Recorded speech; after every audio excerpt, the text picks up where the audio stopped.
The burning village. On the peaceful planet Velmera, everything moved slowly. Green skies stretched across the horizon, and the village of Linari rested quietly in the valley below. The people of Linari were gentle farmers and healers. They lived simple lives and never held weapons. They believed in peace, not war. One bright morning, little Luma, a 7-year-old alien girl with silver skin and glowing eyes, helped her grandmother pick fruits in the fields. Her laugh echoed across the trees. Her grandmother smiled, her old hands trembling slightly as she placed fruits in the basket. "Someday," her grandmother said softly, "you will grow strong and wise, Luma." But that peace ended with a sound. A deep, terrible roar shook the ground. The sky darkened. Luma looked up. Huge black ships, shaped like thorns, fell from the sky. They covered the sun. Fire rained down. The earth shook as the enemy landed. They were called the Dracons, giant armored aliens with red eyes and claws for hands. They had no mercy. They marched through Linari like a storm. Houses burned. People screamed. Mothers held their children. Fathers tried to fight with sticks and tools, but the Dracons crushed them easily. Luma held her grandmother's hand and ran. They hid behind a fallen log. Fire blazed around them. The smell of smoke filled Luma's nose. "Grandma," she whispered, shaking. "Why is this happening?" Her grandmother hugged her tightly. "Because we are weak, and they are cruel." Above the burning trees, a loud alarm rang. The village elder had activated the last hope, an ancient machine hidden for centuries. "Do not use it," the elder had once warned. "It calls to the Deathworlders, the humans." No one had seen a human in over 100 years. They were feared across the galaxy, warriors from the Deathworld called Earth. It was said their world was too dangerous for most species. Even plants on Earth could kill. Animals were monsters, and humans were something else. But now, there was no other choice. The distress signal shot into the sky, blinking red as it left Velmera's orbit. A message was carried with it. "Help us. The weak are dying. We beg the Deathworlders to answer." Luma saw the red light vanish into the stars. Then everything went black. A Draken had found them. He grabbed her grandmother and threw her aside. Luma screamed and tried to fight him with her tiny fists. It did nothing. The creature raised his claw, ready to strike her down. A flash of blue light burst through the trees. A beam cut through the Draken's armor. He roared in pain and dropped to the ground, smoke rising from his chest. More blue lights followed. The air hummed with energy. The Draken soldiers turned and looked toward the sky. A strange silver ship hovered above the forest. It made no sound, but its presence was powerful. Even the Drakens, feared by many, hesitated. From the ship, a figure jumped down. He wore black armor, simple and old, but full of scars. His face was hidden behind a dark helmet. He moved like lightning, striking 2 Drakons before they could even aim their weapons. He didn't speak. He didn't pause. He was pure force. He reached Luma, who lay beside her unconscious grandmother. He knelt and gently touched her cheek. "You're safe now," he said softly. His voice was calm, human, but it carried something powerful, a promise. He stood up, facing the last few Drakons who hadn't yet run. They charged at him, screaming. He pressed a button on his glove. Behind him, the silver ship opened fire. It wasn't just a rescue ship. It was a weapon. The trees shook. The air burned. The Drakons screamed as they were consumed by blue flames. When silence returned, the human walked back to Luma and carried both her and her grandmother into the ship. "I am Commander Ryland Cross," he said, "and I have heard your cry." As the ship closed behind them, he looked at the smoke rising from the valley. "They wanted war," he said. "We'll show them what Deathworlders can do." And for the first time in Velmera's history, the weak had someone to fight for them, the human who answered. The silver ship moved quietly through the dark clouds above Velmera. It carried only 3 passengers. Commander Ryland Cross, the wounded grandmother, and young Luma, who lay silent, her eyes wide and fixed on the burning horizon. The flames of her village still rose in the distance. Ryland stood near the window, watching the smoke with calm eyes. Inside his mind, however, a storm raged. This was not just an invasion. It was something worse. He opened a secret communication panel and typed a code. A blue hologram flickered into life, showing a female face. Code 9-7, Ryland said. Unknown aggression. Draken units confirmed. Village Linari destroyed. Local survivors, minimal. Requesting backup. But I won't wait. The face on the hologram frowned. You're breaking protocol, Commander. Humans are not supposed to interfere in galactic affairs. I know, Ryland replied, his voice low. But I'm already here. And they cried for help. The screen went black. Behind him, Luma whispered, You came for us. But why? He turned slowly. Her voice was small, but steady now. Because your voice reached a death world, Ryland said. And some of us still remember what mercy feels like. He knelt down, pulled out a small glowing cube, and pressed it into her tiny hands. This will keep you hidden. No one can track you while you hold it. Stay near your grandmother. I'll be back. Where are you going? He looked toward the door as it opened. The evening air poured in, cold, smoky, silent, to give the Drakens something to fear. The next hour was full of movement. Raylan moved alone, his black armor blending with the charred trees and broken hills. He activated old Earth tech, sensors, drones, and traps, placing them with speed and precision. He had studied Drakens before. He knew how they moved, how they attacked, how they thought. And most of all, he knew they underestimated him. The moment he killed those scouts in the village, he knew more would come. Not just soldiers, something worse. Torgus the Brutal, the Draken warlord, was known across the stars for his cruelty. And Ryland was sure he would arrive soon. But Ryland was ready. As he placed the last drone into the earth, a beep echoed in his helmet. Movement detected. 11 life forms. Heavy armor. Approaching fast. Right on time, he muttered. He moved fast, hiding behind a rocky outcrop. Night had fallen, but the moon's red glow painted the sky. Then, he saw them. Tall, armored Draken soldiers with glowing axes and metal masks. They marched in 2 rows, careful but confident. One of them stopped and sniffed the air. The human is near, he growled. Good, said another. Let's see if the stories are true. Just as they stepped over a small hill, a silent shockwave exploded beneath their feet. Trap 1. Activated. A blast of gravity slammed them down.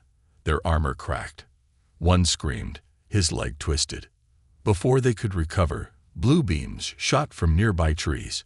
Precision lasers, non-lethal but disabling. They targeted joints, weapons, and breathing tubes. In 5 seconds, 7 of them were down. The rest tried to retreat, but that's when Raylan appeared. He moved like smoke, fast, silent, deadly. His sword sliced through the air, charged with energy. One soldier raised his axe, but it shattered on impact. Another aimed a blaster. Ryland shot first, straight through the weapon's core. The last soldier ran. Ryland let him go. Why? Because fear travels faster than fire. Miles away, in a fortress built into the side of a mountain, Torgus the Brutal stared at a screen showing static. His scout team was gone. Who is this human? Torgus roared. I thought their kind had disappeared. An advisor whispered, This one is old. Maybe a relic, but he fights like the old tales say. Torgus growled, his armor clicking as he stood. Then we bring the full weight of the Draken Empire. No more scouts. We march. Back at the crash site, Luma sat beside her sleeping grandmother. The ship lights were dimmed. The cube Raylan gave her glowed softly in her hands. Suddenly, a second hologram appeared. It showed a star map and a line of text. Backup delayed. Reinforcements may not arrive. Luma's eyes widened. He's alone. She looked toward the ship's door, her heart beating fast. Outside, Rylan returned. His armor was scratched, his arm bleeding. But his eyes glowed with purpose. "They're coming," he said. "How many?" He looked out into the night. "Too many." Luma stepped closer. "Can we win?" He smiled gently. "We don't need to win. We just need to remind them why humans were feared. And that will be enough." The fire rises. A red moon hung low over the broken land of Velmera. The once green valleys were now fields of ash. Winds carried the smell of burned wood and fear. Silence ruled the night, except for one place. The silver ship stood hidden beneath tall rock formations, cloaked with a stealth field. Inside, young Luma paced back and forth. Her grandmother was still unconscious, wrapped in thermal sheets. The glowing cube Rylan had given her pulsed with soft blue light. Outside, a storm of war was coming. Deep in the mountains, at the fortress of Bloodsteel, Warlord Torghast the Brutal stood in the war hall, his claws pressed on a holographic table. The image showed the valley where his scouts were defeated. "One man," Torghast growled. "You're telling me one human crippled an elite unit?" "Yes, my lord," said a scout nervously. "And he didn't even use full firepower." Torghast slammed his fist down, cracking the table. "Do you think this is a game?" he barked. "He's buying time." "For what?" No one had the answer. So Torghast gave his command. "Send the vanguard. Then bring the crushers. Burn everything." Hundreds of Draken troops prepared to march. Gunships roared to life. Metal beasts with mounted cannons awakened. The mountain fortress emptied like a hive disturbed. Velmera was about to see true war. Meanwhile, Rylan stood on a cliff, overlooking the path the army would take. His armor was scared, his helmet tucked under his arm. His face showed exhaustion, but his eyes were sharp. He whispered into his wrist comm, "Phase 2 activated. Record all movement. Prepare misdirection units." Around him, a dozen drones buzzed quietly. They projected heat signals and false echoes. To the Drakons, it would look like an army of humans was hiding in the cliffs. But in truth, it was only him. He moved fast, placing charges along narrow paths, setting traps under soft ground, and planting mines in fallen tree stumps. His goal was not to defeat the army. It was to fracture it, confuse it, bleed it, and buy time. Back at the ship, Luma's cube blinked faster. It showed images, data collected from Rylan's armor cam. She watched silently as the feed showed him running between rocks, planting explosives with shaking hands. Then the cube buzzed. A voice message played. "Luma, if this message reaches you, it means I'm surrounded. Do not come. Do not reveal yourself. Stay safe. That's your job. Mine is to hold the fire." She clutched the cube tightly. "No," she whispered. "You're not alone." The night exploded. A gunship roared through the canyon and triggered a chain of charges. The cliffs collapsed. Fire rushed like a wave. Draken troops screamed as metal shards tore through them. Drones activated, shooting from above, drawing their fire. A fake signal played on all frequencies. Human command unit engaged. Squadron Delta reporting. Multiple humans active in Sector 5. Torghast's war officers panicked. "There's more than one." "No, it's a trick." But by then, it was too late. Dozens of troops were down. Tanks stuck in landslides. Gunships crashed into phantom signals. Chaos spread. And Rylan, he struck from the shadows. He was smoke, lightning, a blade in the wind. His energy sword sliced through armor. His blaster roared with each shot. One moment he was behind them, the next above. Never still. Until they found him. A Draken champion, twice as tall, with dark red armor, landed in front of him. He carried a heavy hammer crackling with electricity. "You," he roared. "No more tricks. Fight me." Rylan smiled grimly and dropped his blaster. As you wish. They charged. Metal clashed with fire. The ground shook. The champion swung his hammer, but Rylan dodged, sliding beneath and slashing the back of his knee. The creature roared in pain, turning just in time to block the next strike. The fight went on for minutes, both warriors panting, bleeding, falling and rising again. Finally, Rylan jammed his blade into the champion's chest and whispered, "For Linari." He pulled the blade free. The champion collapsed. As Rylan caught his breath, a red flare exploded above him. His helmet beeped, multiple signals approaching. Large units. Torghast is coming. He looked toward the hills. In the distance, dozens of red lights blinked like angry eyes. No more tricks now, Rylan said. He walked to the cliff's edge, tapped his comm, and sent one signal. If any Deathworlders hear me, come. The fire is rising. Far away, in Earth's orbit, a ship hidden in darkness blinked alive. The signal was received. A voice replied in a deep tone. Understood. Sending the hounds, the enemy of monsters. Night still covered Velmera like a black veil, but now the stars seemed to blink with purpose. In the ashes of a broken valley, one man stood defiant. Rylan Cross, once a commander, now a lone wall between darkness and the helpless, had lit a fire that refused to die. His armor was dented, his left side was bruised and bleeding. Yet his eyes held no fear. The enemy was coming. Inside the hidden silver ship, Luma sat holding the glowing cube. Its soft light bathed her young face, reflecting the worry in her eyes. Her grandmother stirred in the corner, whispering Luma's name in her sleep. The cube buzzed again, but this time it didn't show a message. It showed a map. Red dots crawled across the screen like ants. Draken troops, tanks, war beasts, bombers. The numbers were terrifying. They were forming a net to trap Rylan in the canyons. And then something else appeared. A new signal. Blue. Fast. Powerful. Luma leaned closer. The cube zoomed in. From the outer edge of the system, a ship approached. Not one, but 5. Stealth class. Human signature. No identification. No warning. She gasped. They heard him. Deep in the mountains, Warlord Torghast stood atop his command crawler, a massive mobile fortress that crushed trees beneath its treads. Screens surrounded him, showing battlefield data. How many did he kill? Torghast snarled.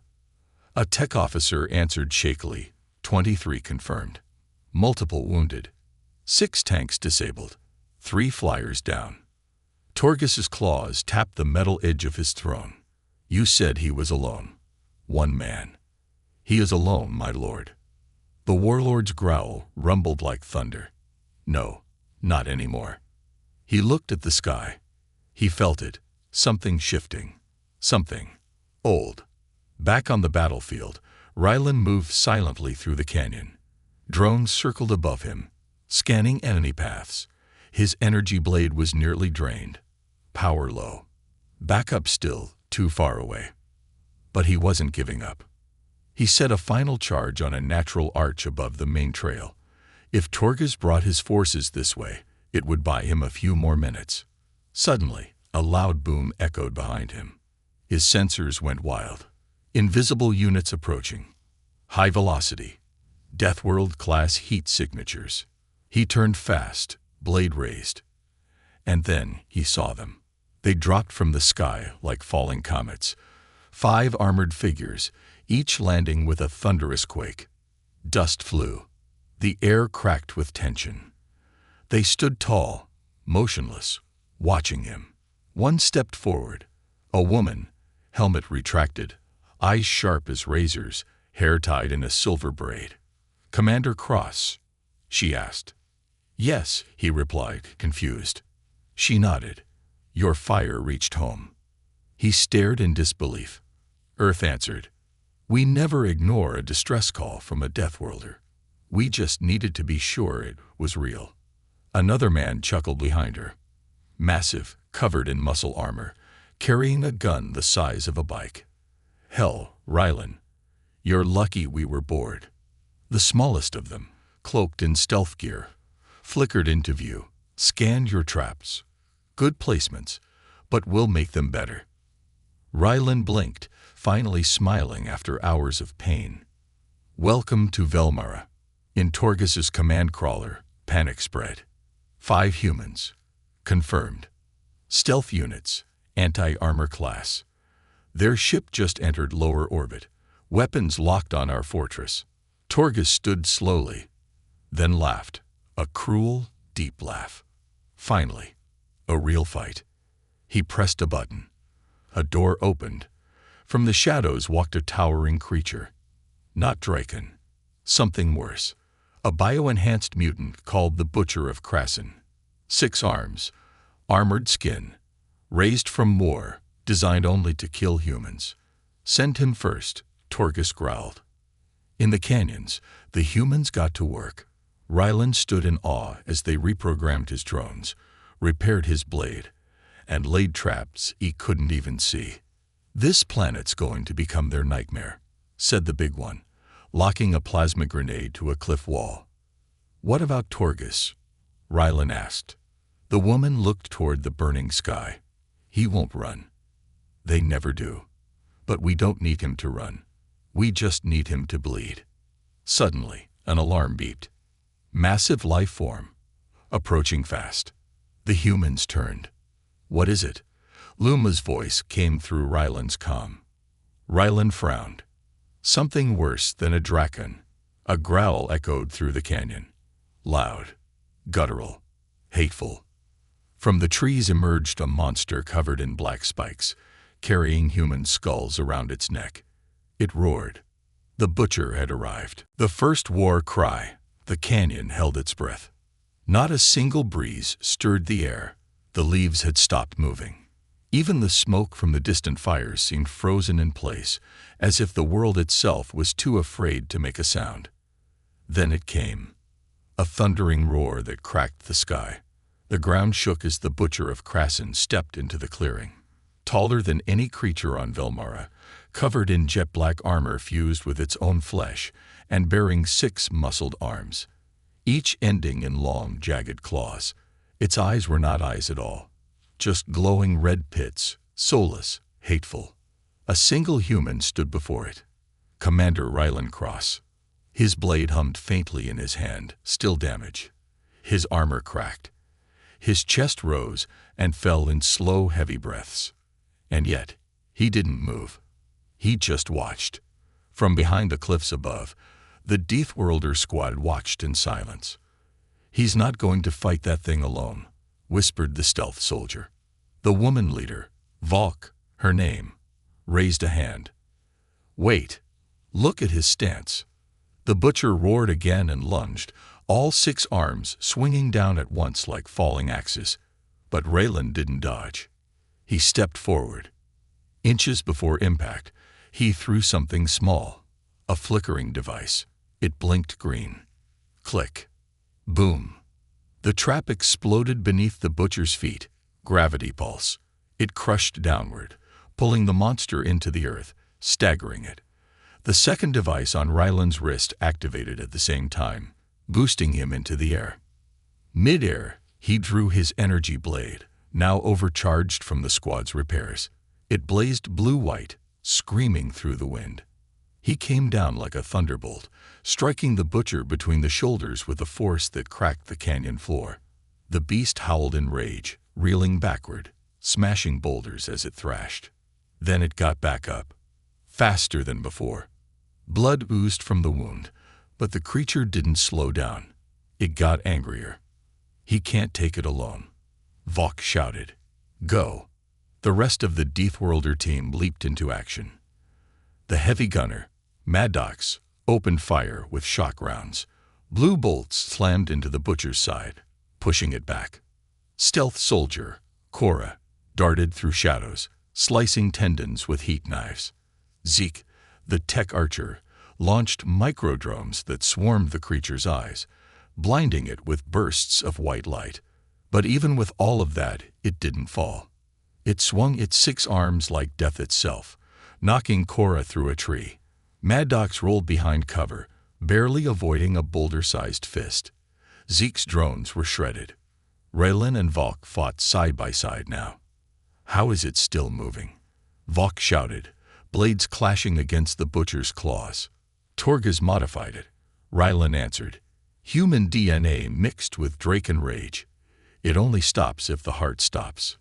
Valk gritted her teeth. "Then we aim for the heart."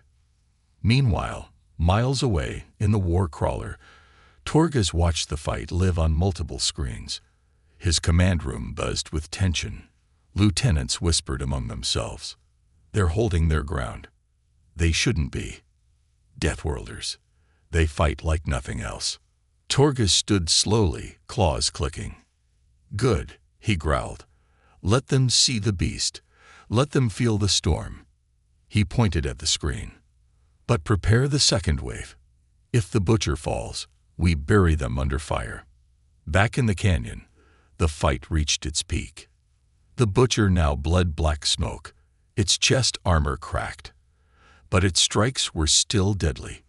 Valk was hit hard, thrown into the rocks. Mad Dox was pinned under a crushed drone. Zeke's systems shorted. Only Raylan remained standing. He breathed heavily, blade flickering. The butcher roared, charging him with all 6 arms raised. Then, at the last second, a voice crackled in Raylan's ear. "Commander, this is Luma. I found something in your system. A failsafe. I think it was locked until now." Raylan's eyes widened. "Send it." The cube in the ship glowed bright. Luma pressed it. Unlock code received. Raylan's armor blinked. Energy surged through it. An ancient Earth weapon system reactivated. His shoulder opened. A microplasma cannon deployed. His boots charged with shock resistance. And the blade began to hum like thunder. The butcher lunged. Raylan met it mid-charge. Plasma shot from his cannon into the creature's mouth, searing its throat. His boots locked into the ground, and he took the full hit, but stood. Then he stabbed.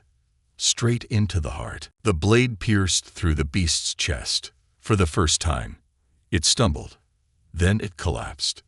Dead. The canyon shook with the fall. Silence returned. Then Valk's voice broke it. "Now that," she said, limping toward him, was a war cry. But the silence didn't last. Above them, the skies turned red again. Warships descended from the clouds. Hundreds, no, thousands of Draken troops lined the cliffs. Comm channels flooded with static. "To all human units on Velmera, this is Torgas. You've drawn fire. Now drown in it." Raylan looked up at the sky, then at his team. Time to show them what Deathworlders really are. Deathworlders united. The air smelled like war. Dust rose into the red sky as the butcher of Krassen's corpse still bled smoke into the canyon floor. The silence after its fall was not peace. It was a breath held by the world before it screamed again. Commander Raylan stood over the fallen beast, his blade humming low, energy slowly draining. Around him, the other Deathworlders regrouped. Mad Dox limped back to the line. Cora reappeared from the shadows.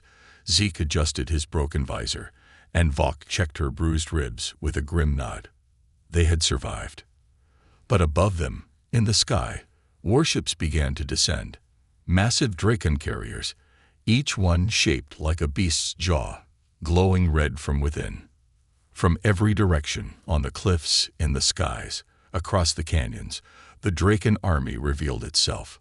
Thousands of armored warriors, all roaring, all ready to wipe out the last humans on Velmera. Inside the war crawler, Torgas stood tall in his command chamber. The image of the butcher's corpse filled the central screen. Rage twisted his face. "They brought down the butcher," he growled. "Then we bring down the world." He raised a claw and slammed it down on the command table. "Deploy full ground assault. Send the flame tanks. Release the Kraken suits. I want nothing left of that canyon but bones and ash." His officers obeyed without a word. The machines of war began to move. In the canyon, the Deathworlders watched the incoming army. "They're surrounding us," said Zeke, reading his broken sensor. 5 fronts, 80 tanks, gunships forming a net overhead. No retreat. Ryland didn't blink. "Good." Vok stepped beside him. "We can't hold this position." "We won't," Ryland said. "We make this place their grave." He turned to Cora. "Status on the perimeter traps." "Armed, charged, and nasty." "Maddox." The big man slammed a fresh core into his railgun, ready to show them how Deathworlders say hello. "Zeke, I've rerouted all drones to intercept their air support. We'll make it rain." "Vok?" She grinned. "Let's burn the sky." They didn't speak again. Because the first missile hit. It struck the side of the canyon, sending rocks flying. The shockwave threw Zeke to the ground. Drones screamed as they deployed. Automated turrets unfolded from the cliffs, locking onto targets. Maddox opened fire with his railgun. The shot exploded a tank before it even cleared the ridge. Vok launched into the air, spinning mid-flip, unleashing twin plasma blades that cut through 3 Dracon soldiers in a single arc. Cora vanished into thin air, her stealth field shimmering as she danced between enemies, slitting throats and vanishing again. But the enemy kept coming, wave after wave. A Kraken suit, a massive 4-legged mech piloted by elite Dracons, charged into the canyon. Its arms were cannons.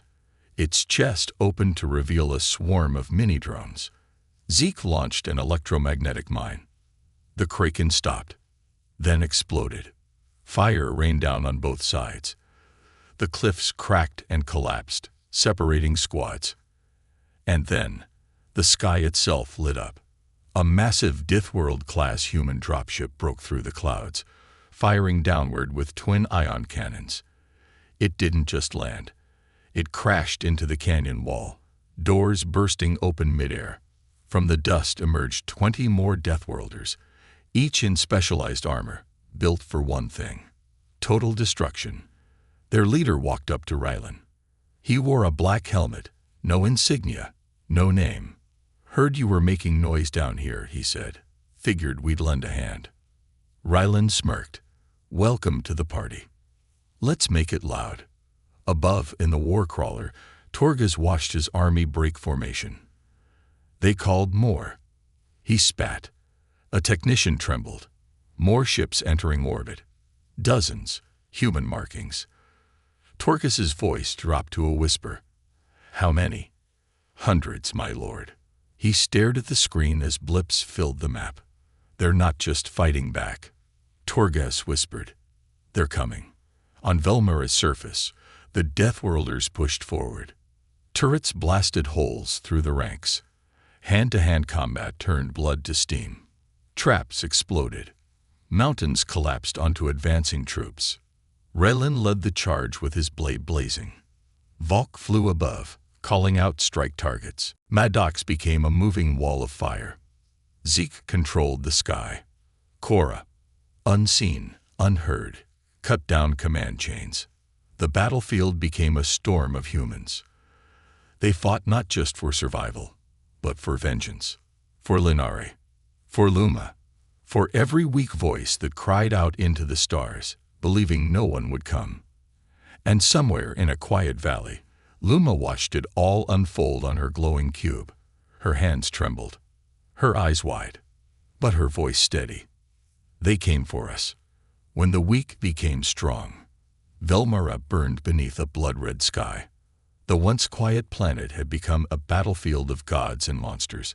Metal groaned, fires roared, and the screams of war echoed through the shattered canyons. But amid the chaos, a single truth rang louder than any gunfire. The Deathworlders had arrived. But the battle wasn't won. Not yet.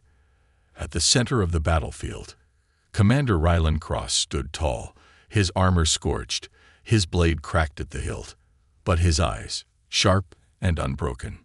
Around him, the Deathworlders fought like wild storms. Vok led a blitz through a squadron of flame tanks, her twin blades dancing like fire. Maddox held a ridge alone, hurling plasma grenades and laughing as explosions shook the cliffs. Zeke's drones swarmed the sky, cutting down bombers before they could drop their payloads. Cora flickered in and out of vision, slicing command signals, breaking the enemy from within. But Rylan wasn't watching the battle anymore. His eyes were on the mountain. The war crawler, the heart of the Draken army, was descending. And atop it, Torghast the Brutal finally showed himself. Warlord Torghast was more monster than soldier, 7 feet tall.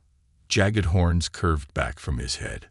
Black-red armor clung to his body like living bone. His weapon was no gun or blade. It was a massive battle axe, forged from the melted cores of 10 warships. He stepped forward slowly, each footfall like thunder. The crawler opened its armored doors. Hundreds of Draken elite soldiers stood behind him, but they did not follow. Because they all knew. This fight was between 2 beings only. A Deathworlder and a destroyer. Commander Rylan Cross, Torghast called out across the valley, his voice booming unnaturally loud through speakers embedded in his armor. You think your kind still scares us. We burned your colonies. We erased your name from the stars. You are relics, bones dressed in armor. Rylan stepped forward, limping but unshaken. You burned children. You killed farmers. And you call that victory? His voice was quiet, but every word struck like a hammer. We may be relics, Torghast, but Deathworlders don't vanish. We wait. He threw down his cracked blade and pulled free a compact staff from his side. It expanded with a snap, a kinetic polearm, humming with blue fire. And now, we fight. The battle around them stopped. Both sides fell into silence, watching. No one moved, not even the wind. Then, like a signal from the universe, they charged. Torghast's axe came down in a sweeping arc, powerful enough to shatter tanks. Rylan dodged by inches, spinning to the side and slicing the polearm across Torghast's leg. Sparks flew. The warlord snarled and backhanded Rylan with brutal force, sending him skidding across the rocky ground. Dust flew, bones cracked, but Rylan rolled and rose, blood dripping from his mouth. He charged again. The polearm flashed, striking Torghast's chest 3 times, once for each village burned. Torghast caught the polearm in his claws, crushed it with a roar, and grabbed Rylan by the throat, lifting him high. You die now, Torghast growled. But Rylan smiled. Not alone. Behind Torghast, the ground exploded. A trap. Not a weapon. A memory drive. Activated by Zeke from afar. It projected a dozen images around them. Not data. Not strategy. But faces. Children of Linari. Families burned. Luma's face. A hologram of her looking up, scared but brave. Torghast hesitated for a split second. And that was all Rylan needed. He drove a hidden blade from his gauntlet, straight into Torghast's side, where the armor was weakest. Torghast screamed, and Rylan used the moment to twist out of his grip, jump behind him, and grab the warlord's own axe. He swung it. Once. Twice. On the 3rd strike. The axe shattered Torghast's spine. The warlord collapsed to his knees, coughing blood, armor sparking. Rylan walked in front of him. You wanted to see what Deathworlders fear, he whispered. He leaned close. We only fear becoming like you. And with that, he drove the final blade through Torghast's chest. The war ended in that moment. The Draken army stood still, watching their leader fall. And then, slowly, one by one, they dropped their weapons. They surrendered. The skies cleared. The smoke began to fade. Days later, Velmera stood in the light again. Humans and Velmerans worked side by side to rebuild what had been destroyed. The Deathworlders stayed, not as rulers, but as protectors. They taught the villagers how to defend themselves. They left weapons behind. They trained the children in honor and strength. Commander Raylan sat under a tree with Luma beside him. "Will they come back?" she asked. "They always do," he said. "Will you leave?" He looked at the sky, then at her. "Not until you can stand and say what we say." "What do you say?" she asked. Raylan smiled. "When the weak cry out, we bring fire."